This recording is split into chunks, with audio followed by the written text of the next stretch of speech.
Friends, today is Thursday, the 27th of August, and it's the feast of St. Monica the mother of St. Augustine. We're back in the cathedral in the morning, a beautiful day. Once again, we've just really had some wonderful, wonderful weather these days. I'm a summer person, so when I see that light streaming through the windows, it gives me a great deal of joy and happiness. And once again, we have a interesting, wonderful gospel reading. A couple of words on it. As I was reading it this morning, some memories came back to me. Memories that go back almost 50 years. I'm surprised I could even say that, but almost 50 years, to 1973. I had just arrived in Rome as a first-year theology student. Everything was new, everything was exciting, and August we were studying Italian before the universities began. We had to learn Italian first and off to school and so on, and on this day, and I remember it was the Feast of St. Monica because we took a little field trip to the church of St. Augustine and in Rome, and in that church St. Monica is buried. And we said a few prayers there and returned to the college, we called it, and into the chapel, and we celebrated Mass. And the readings that we have today were the same readings then. And one of our seminary staff members was preaching, I don't recall which one, but what he said stuck in my mind. When it says, "Who then is the faithful and prudent servant? Who then is the faithful and prudent servant whom the master will put in charge of his household to distribute to them the food at the proper time?" He repeated those words in his homily, and he paused a moment, and he pointed his finger out, and he said, "That man is you. That man is you."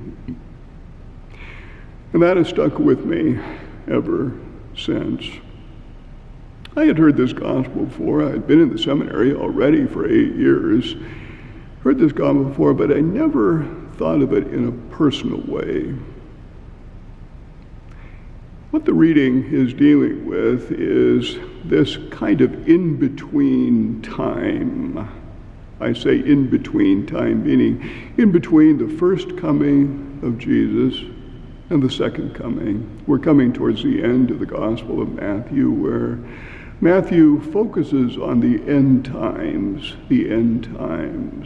and how we live in this in-between time, in between the first and the second coming. And he indicates to us, maybe sort of expressing that, expanding it a little bit, is to what is our role and how do we find that role in this in-between time? And we think about something that theologians call a theodrama, finding our place in this in-between time. What is our role in this theodrama? A theodrama in which God is the author, the director, the producer. And we find our place in that drama. That man is you. What is your place? That person is you. And thus to be prepared for the coming of the Lord. When the Lord comes, will we be playing that role, or the opposite? Will it be an ego drama where I am the author and director and producer and actor and everything? It's all about me, me, me. And thus we have the faithful and prudent servant, and we have the other servant who is the wicked servant. What will the Lord find when he comes? Will he find us active, prudent, loving, distributing the food at the proper time? In other words, living a good, holy Christian life. when he comes. And we might say to ourselves, well, the Lord is long delayed, as the wicked servant does. This is a long time between the first coming of Jesus and the second. And, we might just think, well, what the heck, what difference does it make? But the Lord will come. And the Lord is looking, of course, for that faithful and prudent servant. Who is you? To live and find his or her place in that theodrama. And the role that you play might just be a small one. You might say to yourself, well, I want to be the main character in this story, but you find yourself maybe just a little servant on the stage, maybe a part of the chorus, who knows. But think of it this way. How many of us have read some very long novels where at the very beginning some character is introduced, doesn't seem all that important. You sort of shrug and go on with the story.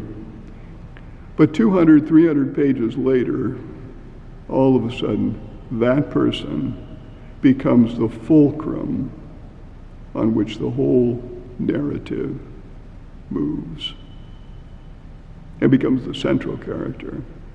And so we never know. Even insignificant roles can turn out to be very, very important. Look at that person who preached 50 years ago. I still remember his words and how important they have been to me in this theodrama. Finding my own place, my own role. Sometimes we say that one's true character is often revealed when no one is looking. One's true character, who we are, is oftentimes revealed at the times when no one is looking. But we know that God is always looking, always observing, looking for that faithful and prudent servant. And the faithful and prudent servant is not simply sitting at the window looking out, wondering, where's God? Where's that second coming? When is it going to happen? No, he's active and busy and doing. Blessed is that faithful and prudent servant whom, when the Lord comes, finds that this servant is giving out food at the proper time. Blessed is that servant when his master comes. The opposite, of course, is the wicked servant who basically lives in his own ego drama. That's not where we want to be. That's not a good place to be, where there's wailing and grinding in teeth and when judgment takes place. And so just say, hold on today with the thought, that person is you, that faithful and prudent servant. And when the Lord comes, there will be a great reward. Hold that thought, and we'll see you tomorrow, which is the feast of St. Augustine.